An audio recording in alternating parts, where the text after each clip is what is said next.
بسم اللہ الرحمن الرحیم۔ السلام علیکم۔ سعودی حکومت کے حالات بد سے بدتر ہوتے جا رہے ہیں۔ سعودی عرب پر مزید حملے اور سعودی فوجیوں کا قتل عام کیا جا رہا ہے۔ حال ہی میں سعودیہ کی ٹرین سٹیشن پر بھی حملہ کیا گیا ہے، جس سے سعودی حکومت کا کافی نقصان ہوا ہے۔ اس کا ذکر ہمارا میڈیا نہیں کر رہا، اور یہ بہتر بھی ہے، کیونکہ اس سب کا ذکر نہیں کرنا چاہیے، کیونکہ اسے مسلمانوں میں خوف و ہراس پیدا ہوتا ہے۔ کچھ دن پہلے سعودی آئل ریفائنری پر حملہ ہوا اور اسے تباہ کر دیا گیا، جس سے لاکھوں نہیں بلکہ کروڑوں کا نقصان کا سامنا کرنا پڑا تھا سعودی حکومت کو۔ اب اس ٹرین سٹیشن پر بھی حملہ کیا گیا ہے، جس کی لاگت پر اربوں ڈالرز کا خرچہ آیا تھا، اور یہ ٹرین مکہ سے جدہ اور جدہ سے مدینہ چلتی تھی اور عازمین حج کو سہولت فراہم کرتی تھی۔ مزید ڈسکس کرنے سے پہلے آپ ہمیں لازمی سبسکرائب کریں اور اس خبر کو لازمی شیئر کریں، تاکہ سعودی حکومت کے موجودہ حالات اور لوگ بھی جان سکیں۔ ٹرین کے متعلق خبر سے پہلے آپ لوگ یہ بھی جان لیں کہ حوثی باغیوں نے سعودی عرب کے بہت سے فوجی پکڑ لیے ہیں اور ان کے ساز و سامان پر قبضہ بھی کر لیا ہے۔ ایک اندازے کے مطابق ان کی تعداد ہزاروں میں ہے۔ حوثی میڈیا پر بتایا جا رہا ہے کہ 500 فوجیوں کو مار دیا گیا ہے، جبکہ دوسری طرف سعودی حکومت مکمل طور پر خاموش ہے۔ اس کے علاوہ سعودی شاہی خاندان کے سیکورٹی آفیسر کو بھی قتل کر دیا گیا ہے، اور کہا جاتا ہے کہ سیکورٹی آفیسر دوستوں کے آپسی جھگڑے کی وجہ سے مارا گیا ہے، مگر یہ سب جھوٹ اور ڈرامہ ہے۔ اصل میں یہ سب اسرائیل کے دباؤ میں آ چکے ہیں، جبکہ دوسری طرف ان کا ٹرین سٹیشن جو کہ جل کر خاک ہو گیا ہے، اس پر سعودی حکومت کے 7.3 ارب ڈالر خرچہ آیا تھا، اور یہ الیکٹریکل ٹرین تھی جو کہ 300 کلومیٹر کی رفتار سے سفر کرتی تھی۔ اس سٹیشن پر لگی آگ کو ہیلی کاپٹروں کی مدد سے بجھایا گیا ہے، اور یہ پچھلے سال ستمبر میں ایکٹیو ہوئی تھی۔ اب اگر غور کیا جائے تو سعودی حکومت کے بہت برے حالات ہوتے نظر آ رہے ہیں، اور یہ بھی امید کی جا سکتی ہے کہ کیا پتہ ان کا تختہ بھی الٹا دیا جائے، جیسا عراق اور شام میں کیا گیا تھا۔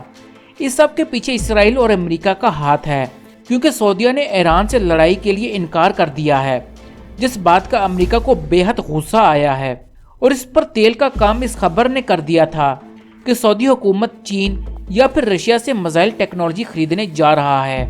امریکہ کی یہ ہر ممکن کوشش ہے کہ وہ اس خطے سے نہ نکلے اور اس خطے میں موجود رہے اور مسلم ممالک پر آنکھ رکھے، اور یہ تب ہی ممکن ہے جب ایران اور سعودیہ لڑ پڑیں۔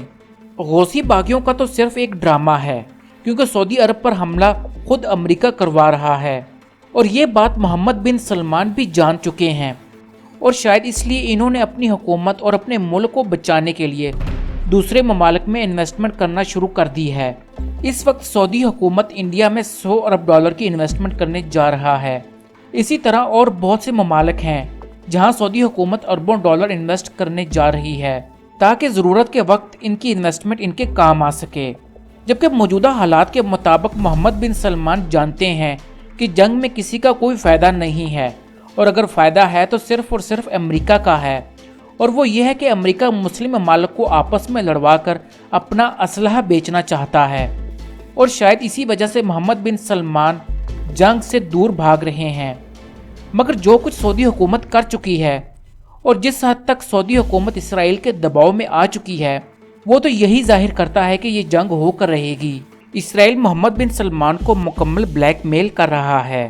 وہ اس لیے یا تو ایران سے جنگ کر لی جائے، یا پھر ترکی سے بھی حالات خراب کر لیے جائیں، یا پھر شام کی طرح عرب سپرنگ سعودیہ داخل کر دیا جائے، اور خشوگی کے معاملے پر محمد بن سلمان کو دوبارہ گھسیٹا جا رہا ہے، اور جو معاملہ ٹھنڈا پڑ گیا تھا اسے دوبارہ تازہ کیا جا رہا ہے، کیونکہ اسرائیل کی نظر اس وقت سعودیہ کے تیل پر نہیں بلکہ ان کی زمین کی طرف ہے، کیونکہ اسرائیل اب سعودی عرب کی زمین حاصل کرنا چاہتا ہے تاکہ وہ گریٹر اسرائیل بنا سکیں، اور یہ تب ہی ممکن ہوگا جب عرب خطے میں چنگاری لگا دی جائے گی، اور اسرائیل ہر ممکن کوشش کر رہا ہے کہ کسی نہ کسی طریقے سے عرب خطے میں چنگاری لگا دی جائے، اور وہ سب سے پہلی چنگاری سعودی عرب اور ایران جنگ ہوگی، جس کے لیے امریکہ اور اسرائیل دن رات محنت کر رہے ہیں۔